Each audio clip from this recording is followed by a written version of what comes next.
매일 성경 묵상을 돕는 해설 가이드입니다. 안녕하세요. 묵상 코치입니다.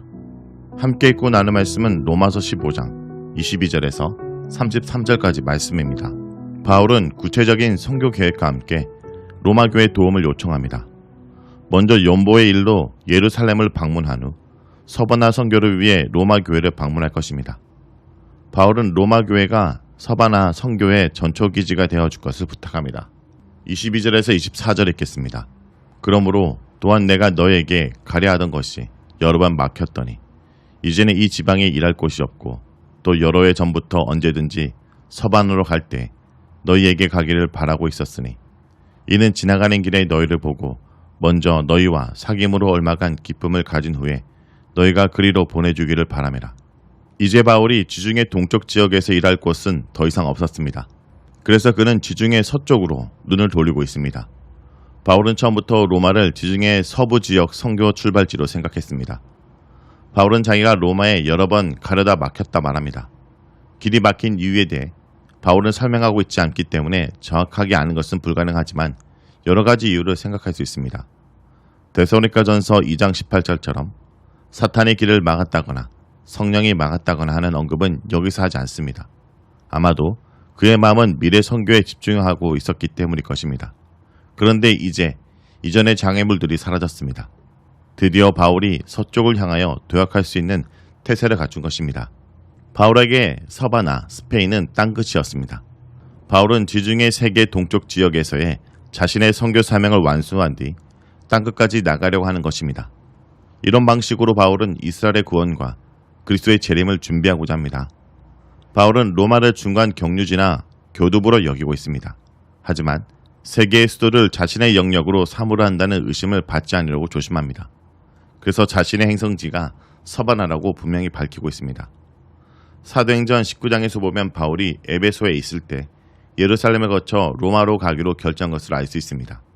흥미로운 것은 사도행전에는 바울이 서바나로 가기 원하는 것에 대해선 침묵하고 있다는 것입니다. 1장 13절에서 15절에 바울은 서바나를 언급하고 있지 않지만 그가 로마에서 어떤 열매를 맺기 원한다는 말을 한 바가 있는데 그가 원했던 열매 중엔 15장 24절에서 암시하는 로마 교회의 재정적 후원, 너희가 그리로 보내주기를 바람이라 라는 표현에서 있었음을 생각할 수 있습니다. 바울은 로마에 들을 때 그들의 사귐을 통해 기쁨을 나누기 기대하고 있습니다. 여기서 너희가 보내주기를 바람이라 라는 길 안내 또는 물질적 지원에 대한 기대를 표현한 것입니다. 바울은 먼 여행을 위하여 특별히 후자를 더 기대한 것 같습니다. 보내다 라는 말은 선교 지원을 의미하는 초대 기독교의 언어입니다. 로마는 바울에게 이방 선교를 완수할 수 있는 전략적 요충지가 되어야 합니다. 25절에서 29절 읽겠습니다. 그러나 이제는 내가 성도를 섬기는 일로 예루살렘에 가노니 이는 마게도냐와 아가야 사람들이 예루살렘 성도 중 가난한 자들을 위하여 기쁘게 얼마를 연보하였습니다. 저희가 기뻐서 하였거니와 또한 저희는 그들에게 빚진 자니 만일 이방인들이 그들의 영적인 것을 나눠 가졌으면 육적인 것으로 그들을 섬기는 것이 마땅하니라. 그러므로 내가 일을 마치고 이 열매를 그들에게 확정한 후에 너에게 들렀다가 서반으로 가리라. 바울이 로마로 가기 전에 곧바로 수행할 일이 있었습니다.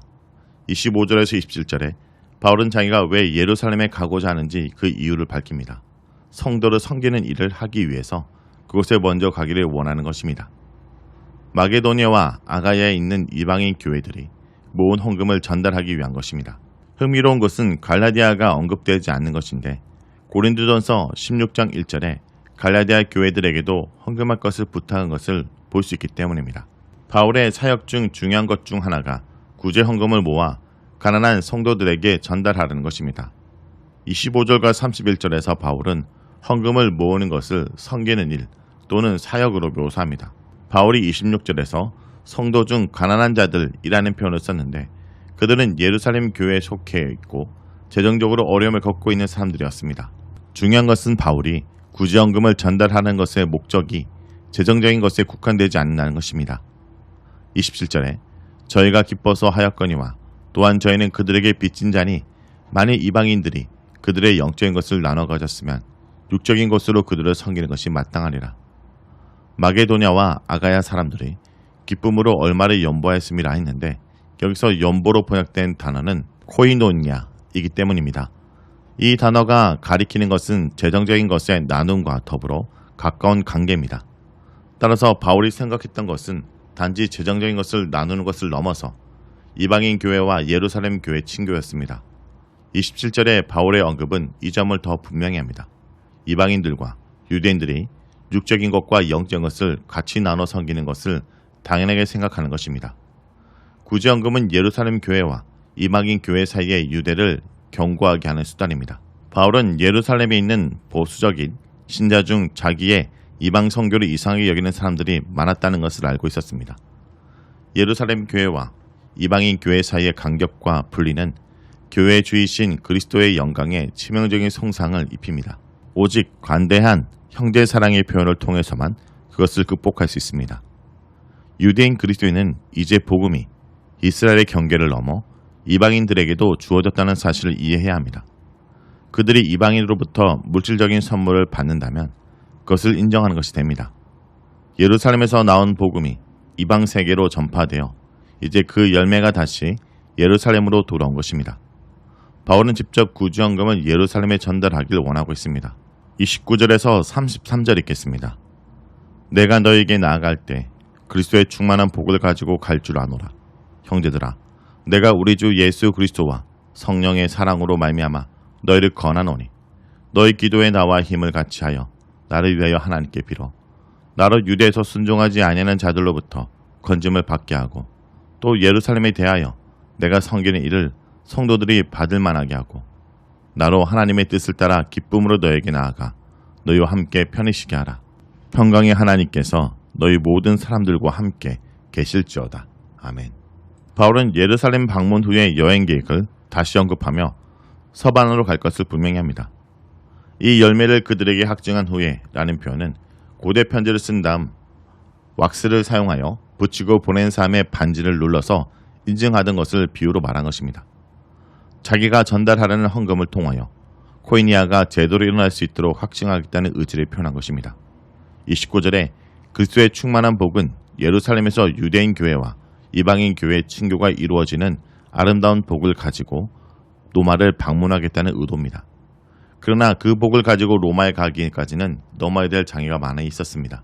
유대 지방에는 바울이 전하는 복음을 극렬하게 반대하고 위협하는 사람들이 많이 있었기 때문입니다.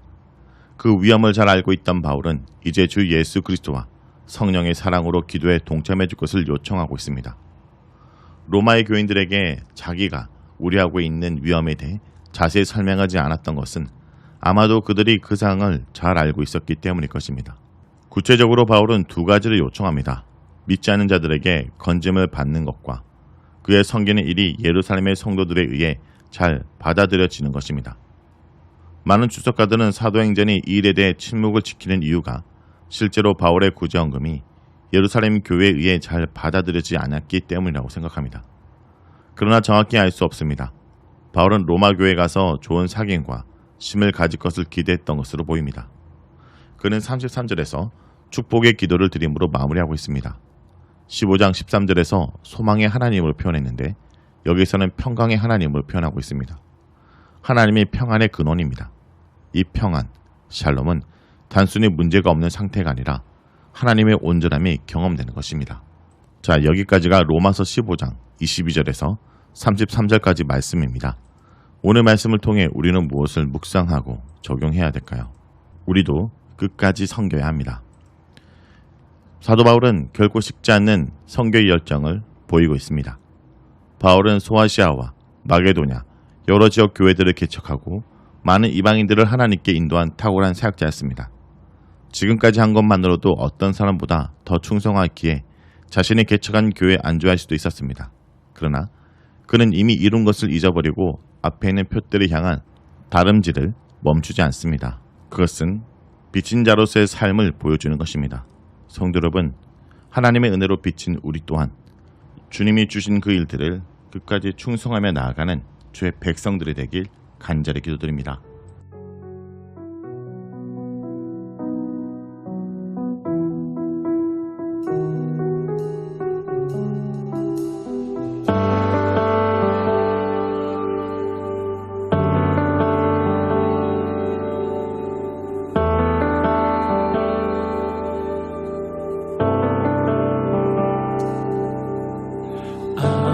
아직 내겐 많은 아픈 기억이 있지만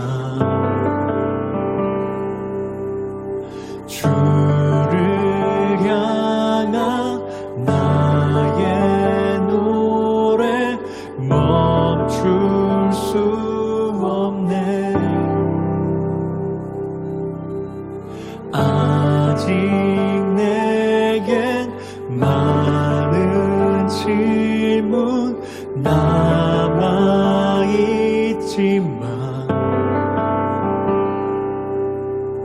주가 주신 나의 믿음 흔들림 없네.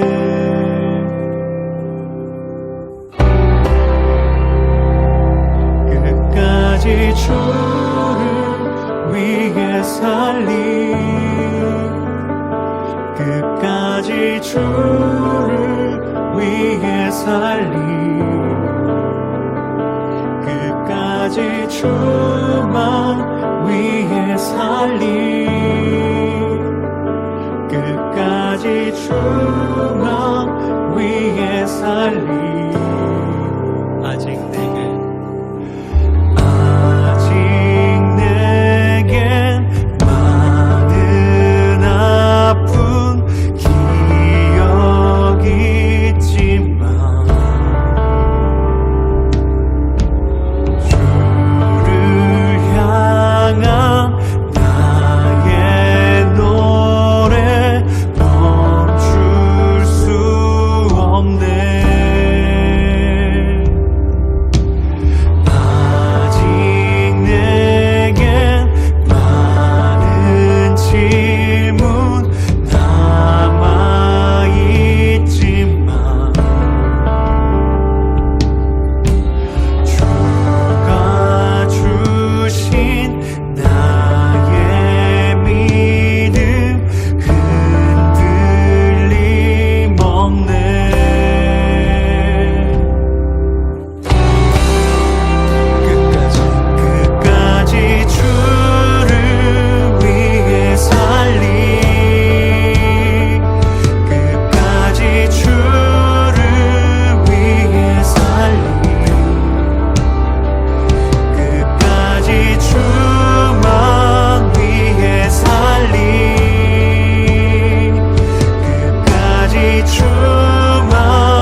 살리 끝까지 주만 위해 살리 끝까지 주만 위해 살리 끝까지 주를 따라가니 이것이 우리의 고백이며 선포입니다. 끝까지 주님만 따를 것입니다. 끝까지 주만 따라가니 끝까지 주만 따라가니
끝까지 주를 예배하니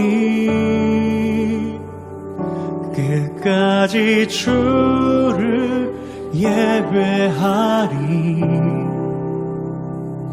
끝까지 주만 예배하니